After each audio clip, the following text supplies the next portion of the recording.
Fighting a wildfire is vastly different than fighting a typical structure fire. Last year, 19 firefighters were killed while working to contain the Yarnell Hill fire in Arizona. It was the deadliest event for firefighters since 9/11, and the elite group killed became the victims of a sudden weather change. So firefighters from Vestavia Hills joined volunteers from 2 Tuscaloosa volunteer fire departments, and they're learning the techniques needed to extinguish woods fires before they can cause property damage or become deadly. When you think of Vestavia Hills, you think urban. There's a lot of wildland setting out there, and even in the bigger towns like Vestavia, you have pockets of woods, and you've got a lot of development around it. We call it the wildland-urban interface.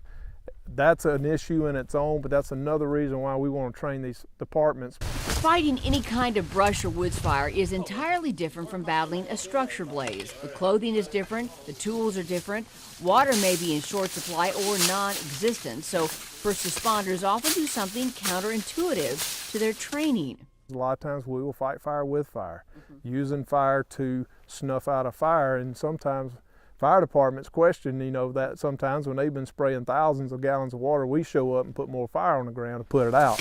And then there are the elements: extreme heat, cold, humidity, dry conditions, rain, wildlife, and terrain. And then the exertion you may have to do here is if you're doing a hand line, walking up and down hills. And even cities like Vestavia Hills face wildfires. We had a 40-acre wildfire in Liberty Park that was just very difficult to assess because of no roads and steep topography, and it presented some challenges for us that we're not prepared to handle as structural firefighters. This training culminates the classroom study these firefighters have already completed, and now they'll be certified to battle a different kind of fire threat.